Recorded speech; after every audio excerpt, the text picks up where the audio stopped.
Hello friends, good morning. এই সময় আমরা এখন ঘুম থেকে উঠেছি। উঠে এবার একটুখানি দুজনে মজা করছে। ওদের সাথে একটু সকালবেলা মর্নিংয়ে টাইমটা স্পেন্ড করতে হয়। চলো তুমি পড়া করে নাও। সারাদিন তো চলো যাও পড়া করে নাও। সকালবেলা ওদের সাথে একটুখানি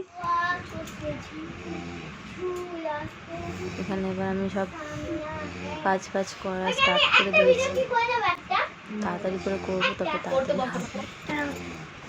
আমি ওকে বললাম তুই পড়তে বস, মেয়েকে। ও পড়ছে যাতে করে আমরা সব কাজ সেরে নিয়েছি। আর আমার দুষ্টু ছেলে ঠাকুমার কাছে আছে, ঠাকুমাকে নিয়ে খেলা করছে। ততক্ষণ আমি আমার সব কাজগুলো সেরে কমপ্লিট করে নিচ্ছি। বলছে দেখো মাম্মা আমার পড়া হয়ে গেছে। বলছে ঠিক আছে, আমি বই খাতা তোলো, এখন পড়তে হবে না, চান করে এবার পড়তে বসবো। ও এবার আমার হাতে হাতে করে টুকিটাকি জিনিস সব হেল্প করছে, আমার সাহায্য করছে। ঝটঝট করে আমি সব ঘর দিয়ে শাক পাট দিয়ে সব পরিষ্কার করে নিচ্ছি। তারপর ওদেরকে চান করে খাওয়াবো। এখানে ঘুরে বেড়াচ্ছে আমার দোকানে। আমি ওকে পড়তে নিয়ে যাচ্ছি। কাঁদছিল বলে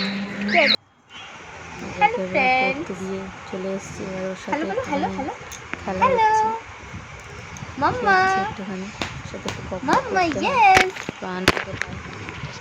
ওর সাথে থাকলে খুব আনন্দ পায়।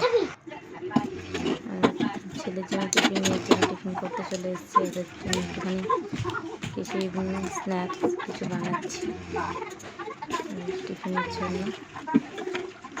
খাবারগুলো রেডি করে আবার মেয়েকে আনতে যেতে হবে। ছেলেকে খাওয়াবো, খাইয়ে তারপর আমি আবার মেয়েকে আনতে যাবো।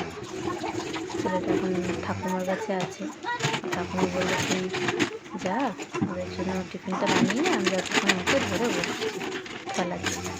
আমি ঝটঝট করে চলে এলাম এখানে ওর টিফিনটা রেডি করার জন্য। টিফিনটাই রেডি করে নিচ্ছি, সাথে চাও করছি। তারপরে আমাকে চা দেবো।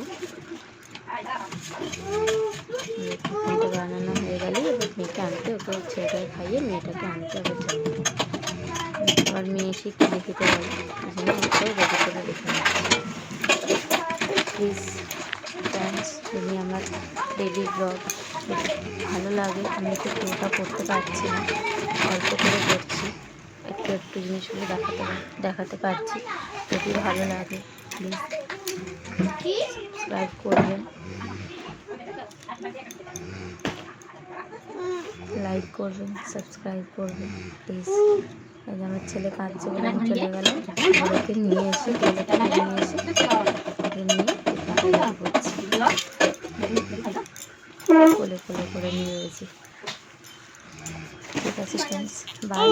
আজকের জন্য এই অবধি।